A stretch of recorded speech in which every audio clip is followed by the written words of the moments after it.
Welcome to another episode of Dad Up, everyone. Thank you guys very much for joining me. I'm excited to have this individual on because he's a parenting expert. I want to say a parenting expert. He's a parenting coach. And I'm looking forward to getting to know him a little bit. He and I have just gotten connected from some mutual friends of ours, and I'm really thankful for them for introducing us, Seth and Melanie Studley, for introducing us. And I'm really looking forward to this conversation. But my good friend Dan Peterson has joined me on Dad Up. Welcome to the show, brother.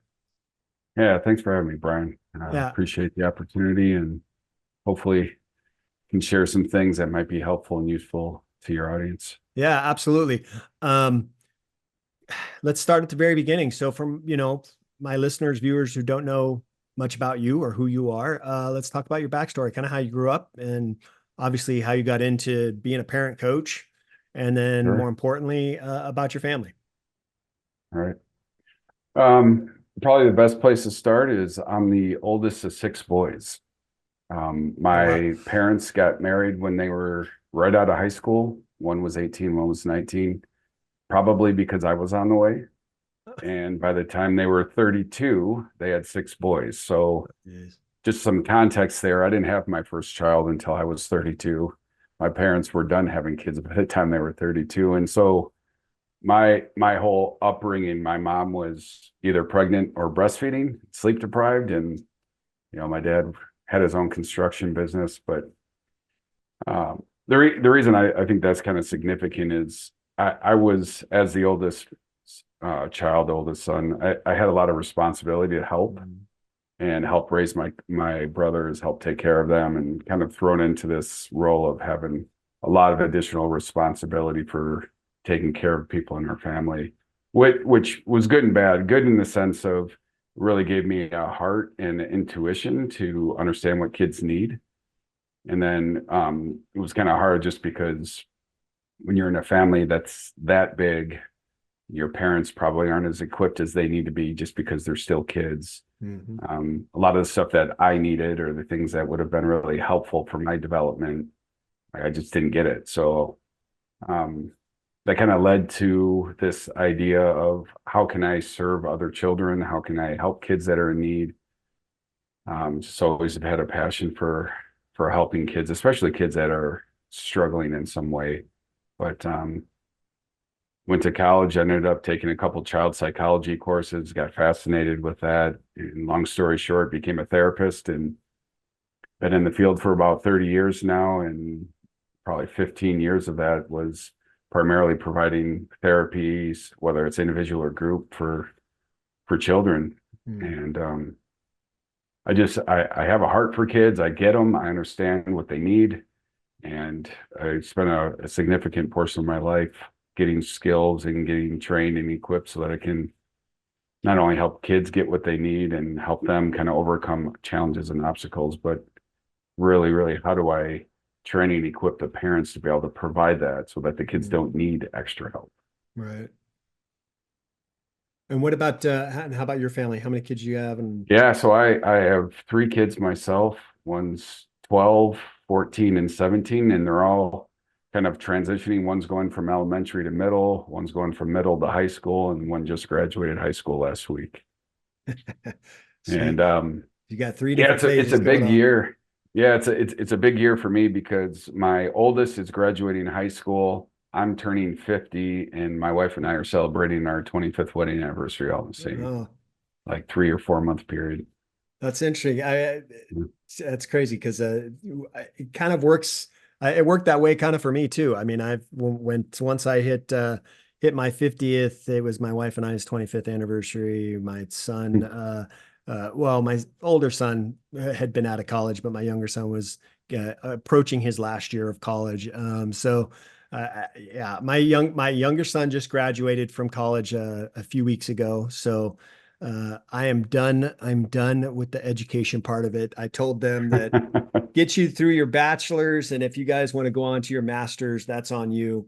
You guys can take that journey on yourself. But yeah, I feel relieved. I feel proud. I know, getting from junior high, going from junior high, to high school is a big step. Going from high school to college is a big step.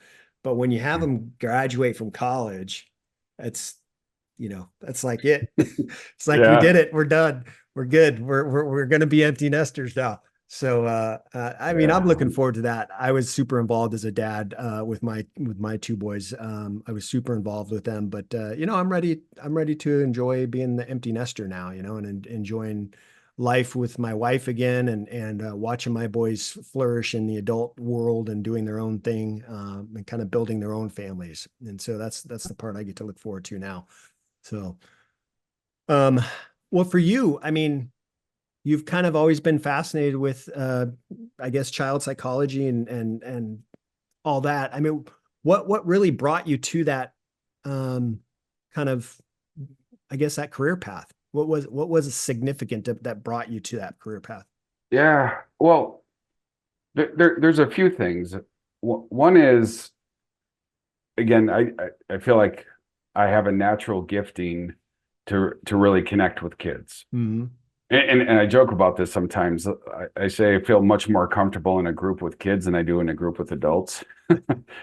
Um, just because it's just so natural for me. I know how to play with kids. I know how to speak their language. I know how to connect to them. I know how to make them feel safe and seen and valued. And I think a lot of that had to do just with my upbringing. You know, we were a really Hmm. close, tight-knit family. We spent tons of time together, and a significant part of my upbringing was paying attention to what my brothers needed to Hmm. help out, like changing diapers, babysitting, going to get groceries, making meals. Like a lot of the parenting type stuff, like fell on my shoulders. And so I think I was in this position where I was in an environment that really cultivated those skills and that heart and that passion, but it's also my temperament and personality.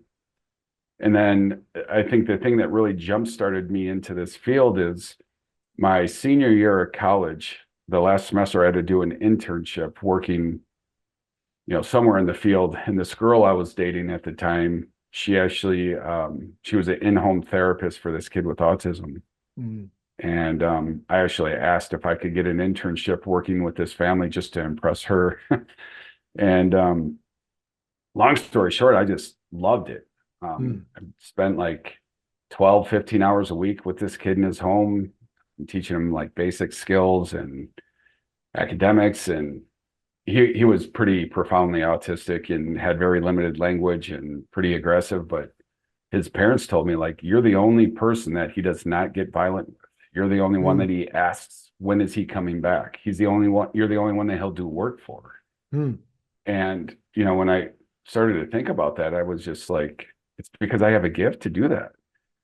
Um, I think that's kind of God's call for my life is to have a heart and passion for children that are behind the eight ball. And that was my first kind of baptism by fire. And long story short, 5 years after working with him, he was my junior groomsman at my wedding. Oh, that's really cool. That's awesome. Yeah. And that just it just gave me the opportunity. I started working at different schools that he would go to.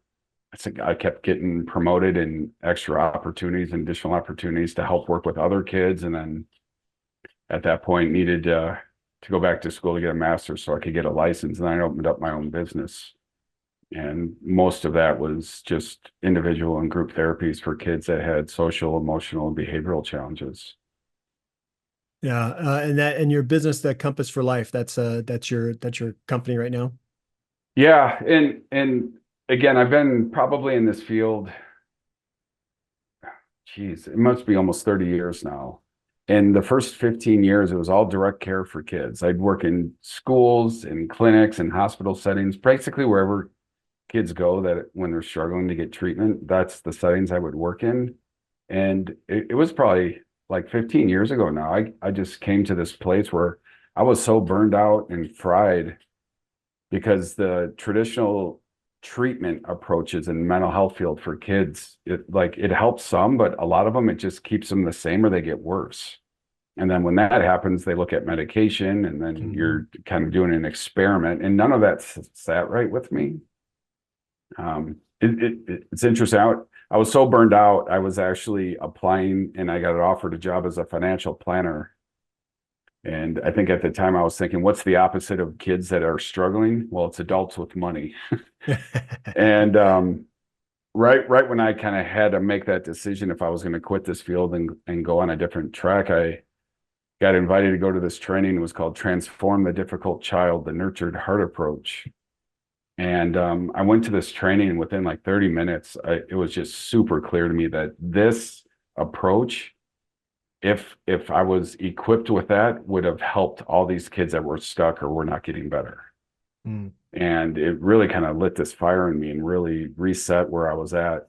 And ended up becoming an advanced trainer for this approach. Started to go into schools and do consulting and training for teachers and try to set up classroom systems that were modeled under this approach. And then I developed a 90-day coaching program. And from that point on, I said, I'm no longer going to be working with kids.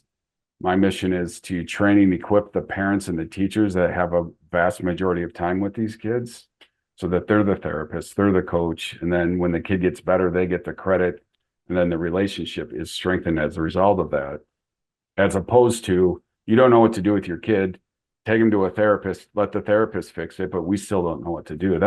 That's just a huge missing piece, I think, in the mental health field. Is there's so many services for kids, but the most important person on the treatment team, the parent, they're the ones that are oftentimes left in the wind. Yeah. The education for the parents, for sure. And obviously, that approach, I mean, really training the parents on how to be the therapist, that's a great model to follow. I mean, if my kids were in a situation where, you know, as a parent, if I had, you know, my son was having some difficulties, that would be my first thought would be I need to get him to a therapist to help him Mhm. out. But that doesn't help me. That doesn't help Right. me and how to raise him and how to work through these issues. So I think that's pretty awesome. What do you think? What do you think's been some of the biggest challenges you've seen parents or families facing right now with their kids? What have been some of those challenges you've seen that have been? Yeah, and I guess I'm looking through this lens of a bulk of the work I do are parents that have kids that are struggling, whether it's emotionally, behaviorally, um, academically, psychologically. I mean, these are the parents that are reaching out and saying we need some help because there's something not right. And a lot of times, a kid might be diagnosed as having ADHD or an anxiety or a mood disorder. And from my lens, what I look at is not so much the label, but what is it that the kid is struggling with and what is it that they need, Mhm. helping the parents be able to see that and provide it. So a majority of the things that I see are kids that are really just dysregulated. They have a very difficult time managing their emotions. So instead of responding at like maybe a level 3, like just the intensity of things, they're always responding at 11, 7, 8, 9, where they're angry, they're acting out, they're yelling, or they're having these emotional meltdowns, or they can't handle the word no. Over the last couple of years, I've seen just a huge spike in kids with anxiety and feeling really, really uncomfortable and very lacking a lot of confidence and security in Mhm. themselves. Um, and then also, I think just how much time they're inundated with technology, they're just Mhm. missing out on social skills and how to interact and how to navigate conflict. Yeah. And, I think a lot of times parents in this generation, it's the first generation we have where we're raising kids that were born into technology. Yeah. How do we manage that? How do we set limits and boundaries around that? What's appropriate? What's too much? I just think there's a lot of doubt and a lot of worry on the parents on that. Are we doing the right thing? Right. Or how I mean, my youngest, he's 12 now. We live in a neighborhood where there's not a ton of kids, and he gets a lot of his social time where he's interacting, playing games online with his friends. Right. And, we're really proactive about inviting kids over, sending him to his friend's house. But the way that they interact with each other and the way that they talk with each other, it's clear that they have not had as much FaceTime, at least as I did when I was growing up. Right. And Yeah. and so, when kids are anxious or they're depressed or they're angry or they're irritable or they can't control their impulses, and it's just creating a lot of stress and conflict and tension in the home. That's the type of parents that are usually reaching out to me and saying, what can we do? What should we do? Yeah. I think some of that, and tell me if you agree or not, but I think some of the these emotional outbursts that kids have, some of that's learned behavior. And some of that behavior is learned through watching how their parents interact with each other in the home. And Mm, that can have a really bad impact on them because now they're seeing how that happens in the home and how the parents are treating each other or how the parents are treating that child. And now that child takes it out into the world and goes to school and acts the same way.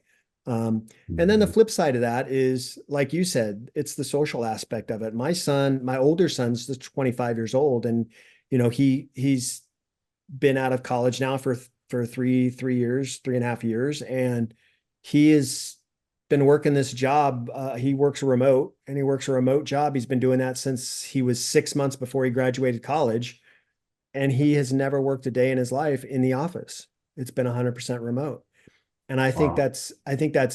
I mean, he has friends and he goes out and he lives on his own. He lives with a buddy in Arizona and all that. And so he has a life, but I think he lacks some of the social skills just because of the fact that he's stuck in this remote world, Yeah. and encouraging him to try to find some work that involves at least him going into an office with other people at least once or twice a week to get him some of that additional social skills. But then Yeah. you're talking about, technology, and the same thing applies with kids that are stuck on their devices. You're right. They know how to talk to each other. They're perfect at talking to each other when it comes to through the devices, whether it's through Snapchat or texting or whatnot, or the gaming system. But when it comes to interacting with people out in the world face to face, it's scary to them. They're not used to it. They don't know it. Yeah. And part of it comes to us as parents. We have to kind of teach them that part of that life, that how you interact with adults and other people. Yeah. I taught my boys, when you meet somebody, you shake their hand, you look them in the eye, and you give them a firm handshake and say, "Nice to meet you." Those kind of things, right? Kids aren't getting that Yeah. today. And so, yeah, I agree with you. I think that's tough. What would be your advice for that? I mean, how do we as parents say, "Hey, we can't just take our kid to a therapist and say this is what you need to do to change him." What would you say to a parent that might be struggling with the social skills of their child? Yeah. And there's a few things I was thinking about as you were talking about that with your son. He probably doesn't know what he doesn't know. Hmm. He's not missing out. He doesn't know what he's missing out on because you can't understate the importance of face-to-face interaction Right. and receiving that kind of feedback in real time. It just doesn't happen through technology. And I just think you have to be much more intentional about creating opportunities for that to happen. I know that I don't know if your kids struggled with this at all, but when I would have my kids like order food at a restaurant, it created like a ton of like stress, or call someone on the phone and let them know or ask them a question like they don't have any experience with that. And I used to get like frustrated. It's like, what are you worried about? Just go tell them you want a burger, fries, and a shake. Like, will you come with me? Will you come with me? And it just kind of dawned on me that the only way that you get comfortable doing that is with a ton of reps. Right. The only way you know how to interact with an adult is if you interact with a lot of adults on a regular basis. Right.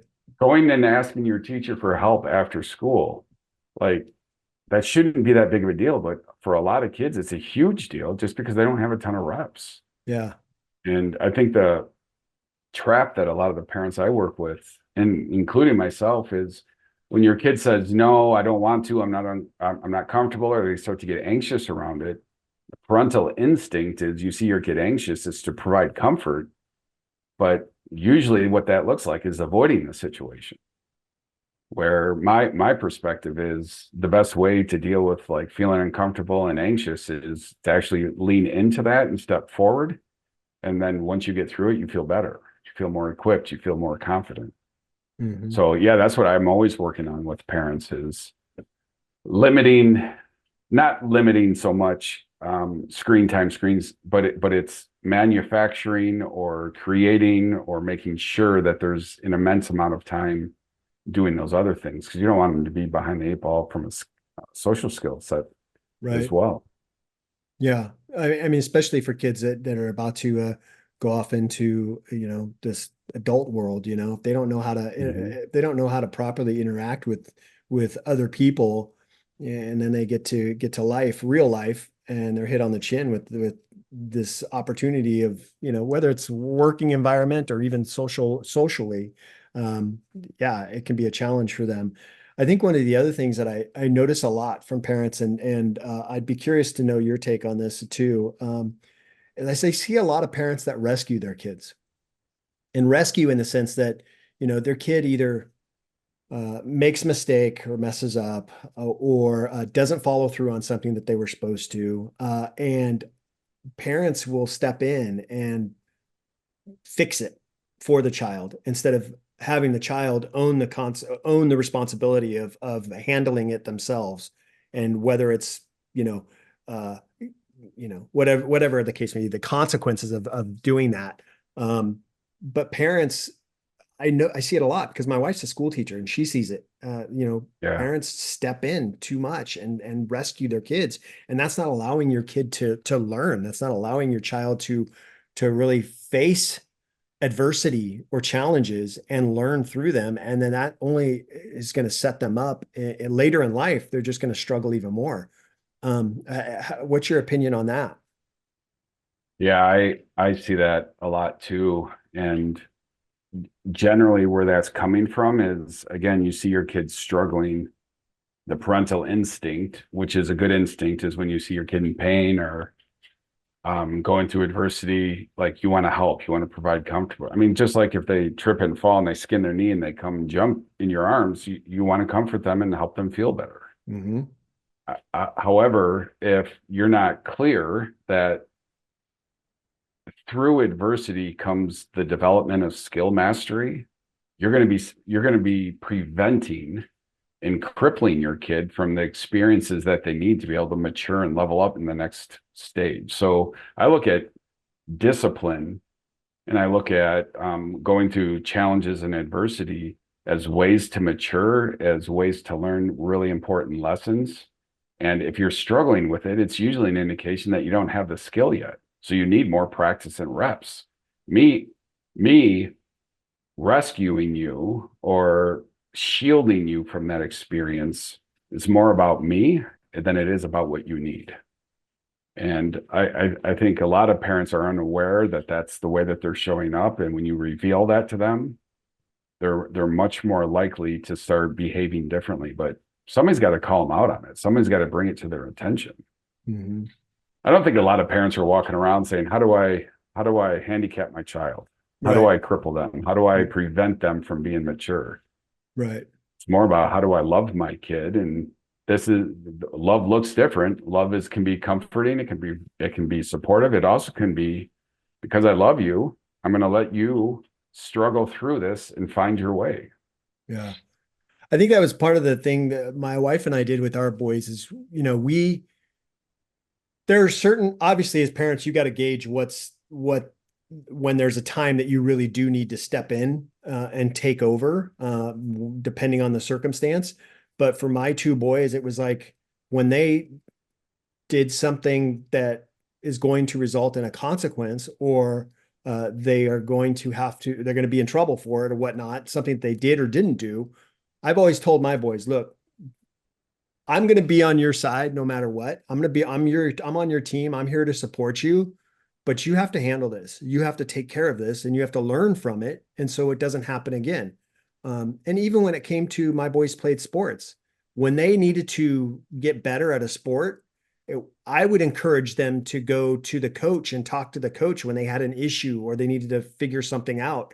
They didn't come to me. My kids didn't come to me and say, "Hey, can you come with me to talk to the coach?" No, I would tell them, no, that's not my responsibility. You wanted to play the sport. You need to learn that you need to talk to your coach yourself. And I can be there to support you, but you're going to talk to the coach. I'm not. Right. And I think that just helps them.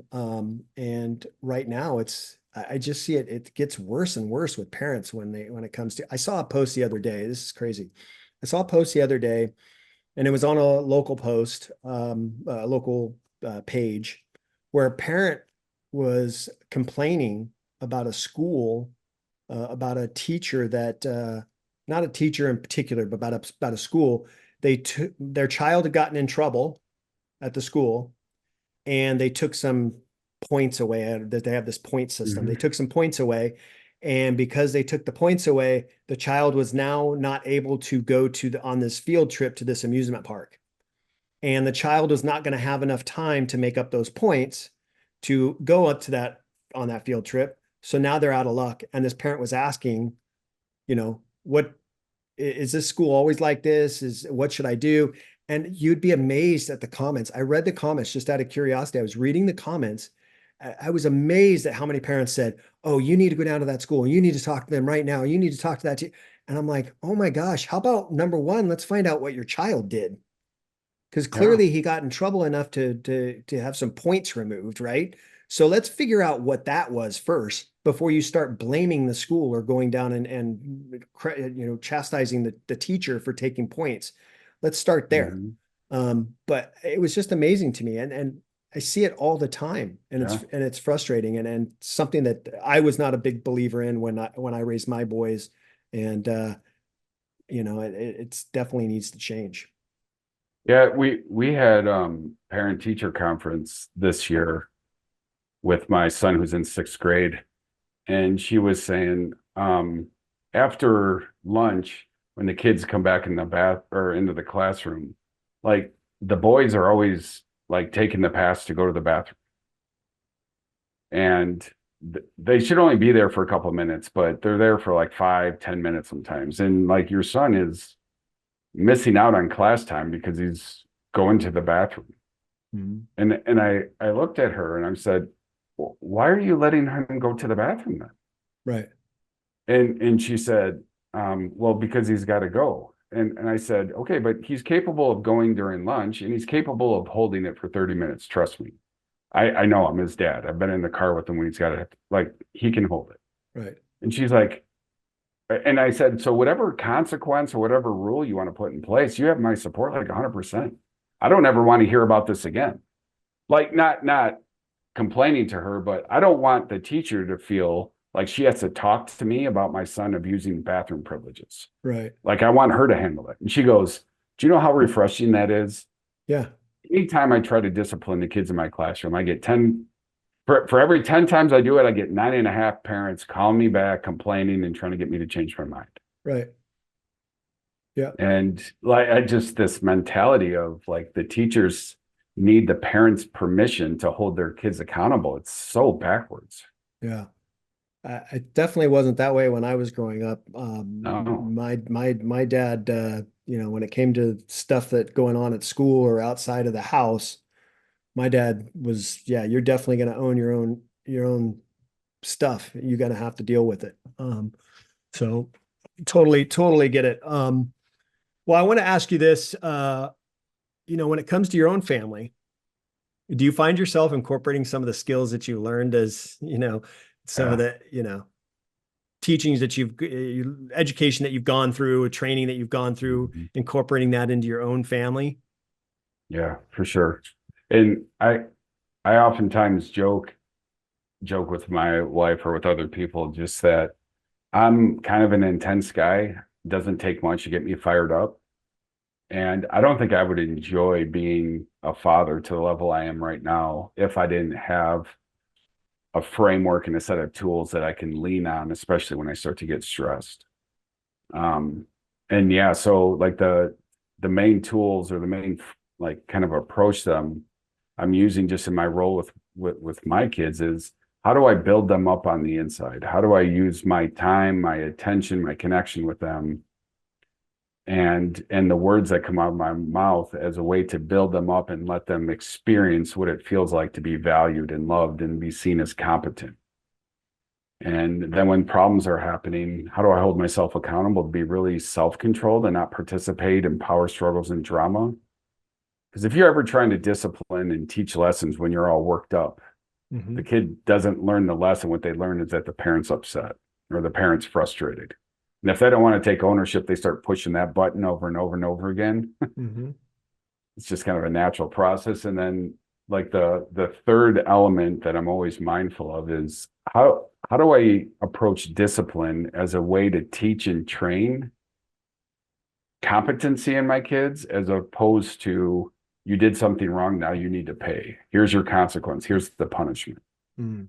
Because my opinion, nobody's born with mastery of any skill. The only way you learn and master skills is by failing over and over again, but then learning from that, trying again, doing different. So if my kid's angry and they start barking at me, or they're upset and they're wanting to avoid school, or their brother just said something wrong and now they're retaliating. To me, that's a sign that they struggle with being able to identify how they feel, how to communicate that, how to be assertive, how to stand up for yourself, how to take ownership.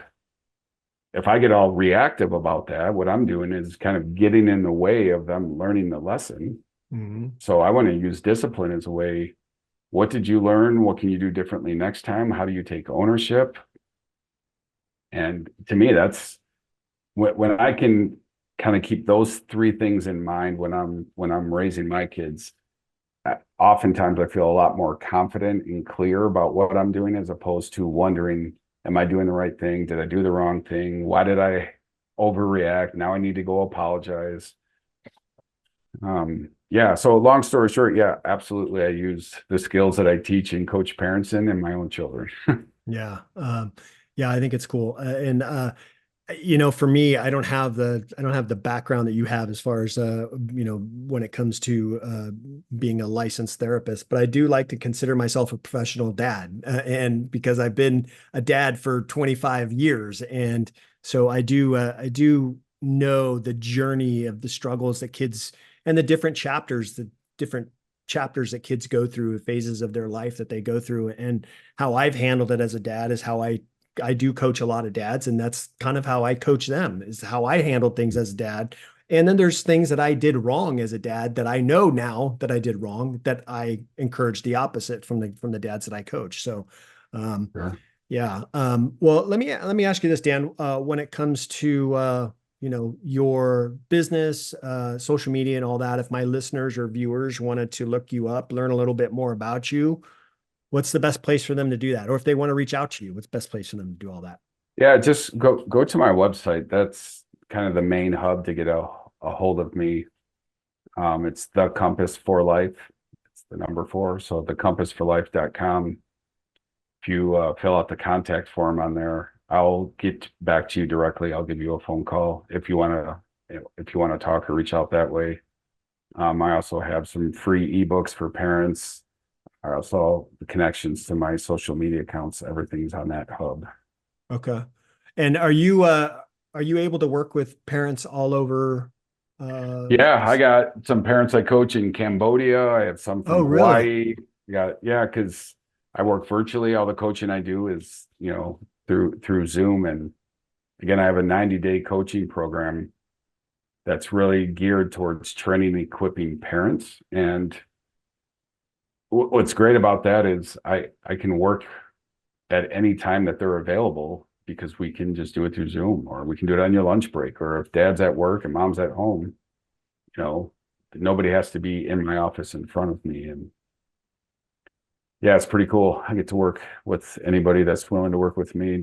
We're not stuck with the geographic barriers that we used to be when I used to work out of an office. Yeah. Well, that's great. And then do you work with clients in person as well, or is it just all?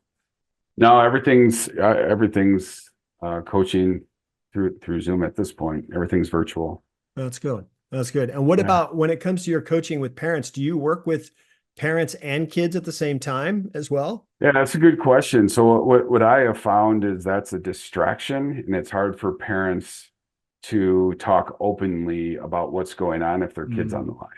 mm, And a lot of times, and this is what I used to experience, one of the things that were really frustrating about therapy is parents come in my office, the kid's in my office, I ask about how the day or how the week went.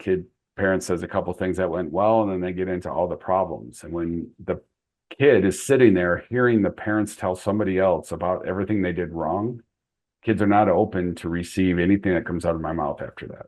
Oh yeah. So That's when good point. when I'm coaching parents, this is our time. This is all about you. This is giving you the skills. And the other thing I tell parents is after 4 or 5 sessions with me and you're implementing these tools, if you don't start to see a shift, to change and improvement in your kid's behavior, it may be a sign that they need therapy or they need to be brought in as well. But my guess is if you can start doing things differently, you know exactly what to do, exactly what not to do to improve your relationship with your kid, and then the behavior changes as a result of that. I never need to meet the kid. I can't remember the last time I had a kid on one of the calls with the parents. It's honestly, it's been years. That's good. That's awesome. Well, listen, thank you very much, Dan, for being on, sharing some of your expertise when it comes to parenting and going through this journey that can be challenging, but is also rewarding. And if you've learned the right skills and apply it appropriately, it can be a rewarding journey as well. So I'm looking forward to continuing our friendship and getting to know each other a little bit more. So we'll definitely be staying in touch. But thank you very much for being on, man. I really appreciate it. Yeah, appreciate you again giving me a platform to speak, and I definitely hope it was helpful to somebody that's listening. Yeah, absolutely. Well, listen, guys, it's been another episode of Dad Up. Thanks again to my good friend Dan Peterson for being on the show. And you can check out his website in the show notes below. So make sure you guys check that out. If you guys want to reach out to him, you have questions, maybe you're struggling with something as a parent yourself. Maybe you're struggling with something, you just have a general question, just fill out his contact form and reach out to him. He'll be happy to help you. And as always, if you have not yet subscribed to my show, please make sure you do that so you don't miss any of the awesome guests that I have on each and every week. And as always, I look forward to seeing you all on the next episode of Dad Up. Wow, another amazing episode in the books. So much was shared, and I'm truly grateful my guest was able to pour into you to help you elevate your dad game and really dad up. Make sure you bang that subscribe button so you don't miss a single episode. And while you're here, please don't forget to leave me a rating and a review. I always appreciate the feedback. And one last thing, don't forget, your role as a dad is one of the most important roles you have. So if you need a little help or have questions, don't hesitate to reach out to me on my website at daduptribe.com or at my Instagram page at daduppodcast. Until next time, everyone, Dad Up.